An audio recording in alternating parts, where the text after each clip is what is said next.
养土养地呢有好多方法，我以前介绍了种植覆盖作物过冬改良土壤的办法，比如说种黑麦、冬小麦、冬豌豆，或者是混合种子的覆盖作物。现在已经是冬天了，也没法再种覆盖作物了，那还有没有别的简单可行的办法呢？我刚好有块空地还荒着呢，准备收拾收拾，咱们也一起来看一下。现在地里边也没有什么菜了，每天都把鸡放在外边，让它们扒扒土找找虫子吃。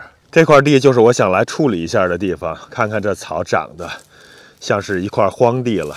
在当时秋天的时候没有来得及收拾。这种荒地怎么处理呢？通常情况下，我们都是可以先把草给它除一除，除掉之后再把土给翻一翻，这样的话明年春天就可以用来种植了。当然呢，也可以不翻土，而是直接用堆肥的方式来处理。我来了，拿上工具了，先把这些草给它搂一搂。旁边的网和架子也给它清理一下。这边呢，这个地方是一个分界线，前边的这些不是杂草，而是芦笋。芦笋我暂时就先不管它了，明年春天的时候再收拾。暂时先把芦笋的另外一侧这些杂草都给它搂一搂，搂下来。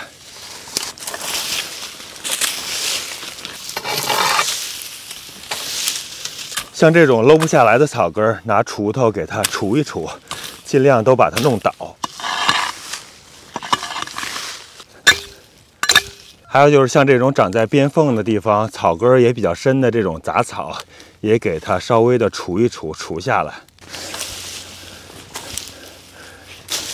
现在是冬天，事情不多，多花点时间把这些地方清理一下。到明年春天的时候，春耕的时候，那会儿特别忙，就可以省下很多的时间了。看看搂出这么一大堆，这些杂草呢，如果有条件允许的话，可以就地给它焚烧，焚烧成草木灰，就变成肥料混在土里了。如果条件要是不允许呢，就把它清出去，因为这些草里边是混着一些草种子的，最好就不要跟原来的土混在一起了。我又找了一点比较干燥、容易引火的草，就把这些草给它原地处理掉了。开始把火给它引着。现在这些草是比较潮，不知道能不能特别容易的烧着。看起来还可以。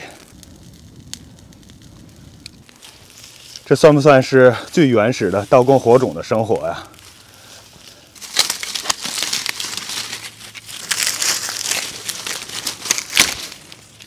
下边还有不少这种绿草，或者是比较潮湿的，就不容易着了。整体看一下，这地就清理的差不多了。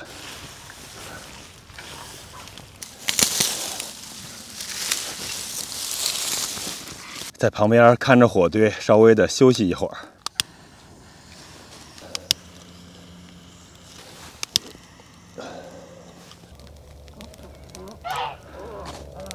又重新生了点火，继续把剩下的草给它烧完。这些鸡把这个菜床当成洗澡的地方了，一边吃一边扒土，一边在里面洗澡。这边杂草烧的也差不多了，这些还都是去年收集的树叶子，等下我给它运到地里边去。哇，看这些鸡多安逸呀，在这趴着。这火势已经完全都熄灭了，剩下的给它搂一搂，搂散。其实这火已经是完全熄灭了，不过为了安全起见呢，我给它浇点水，然后再盖上点土。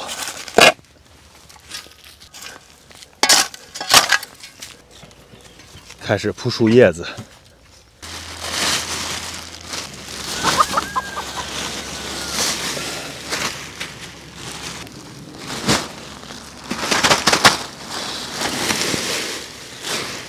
稍微的搂一搂，给它搂平了。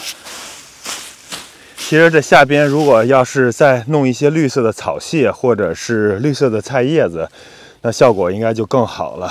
这样就形成了一层绿色，一层棕色，就变成了那种典型的热堆肥的原理。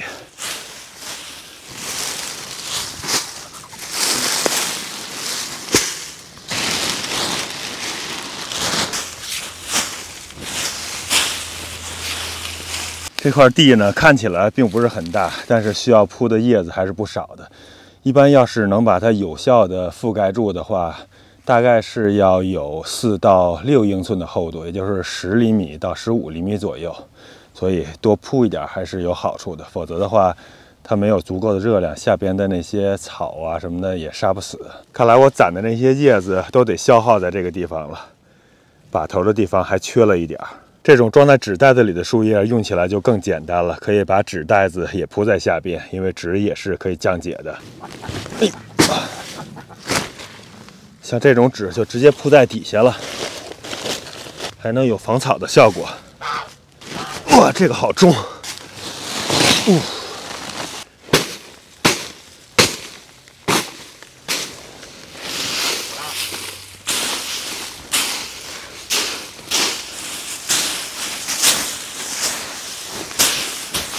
再加上点水，以防一会儿被风给吹走。这样呢，其实还不太够。如果要是有网的话，上面可以罩一个网给它压一压，或者是拿那种硬纸板、砖头给压在上边。否则的话，等到干了，风太大的话，还是有可能被吹跑的。我这地里边啊，有好多的这种玉米杆，我就搁一些玉米杆子给它压在上边了，这样也就废物再利用了。这种玉米留下的杆子绝对是废物再利用了。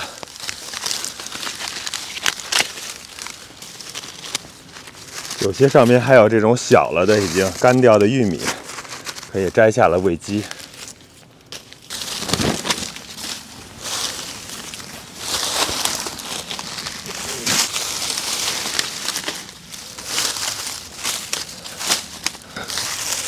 这上面还有好多都被老鼠给我啃掉了，不过还是剩了不少的。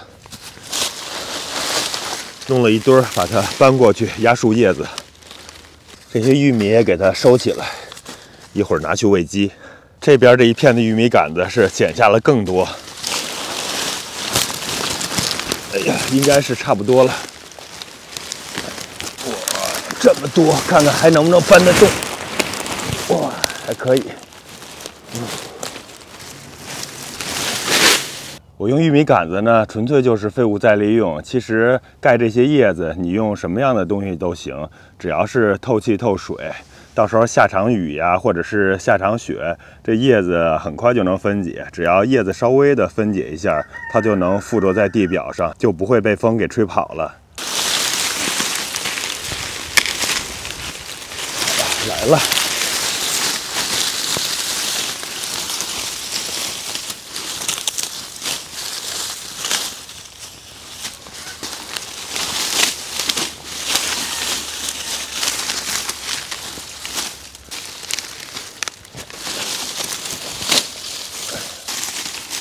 行了，这样就可以了。这样稍微压一压就不会被风吹跑了。这些玉米杆呢，因为是完整的，所以是很难分解的。到明年早春的时候，可以先把玉米杆给它移开，移开之后就可以把叶子和土给混合在一起了，利用我们翻地的时机。这样的话能加速剩余的叶子的分解。这样再过上几周之后，过了霜冻日，在土壤的表层撒上一层菜园石灰，再和土壤浅翻一下，就可以准备种植了。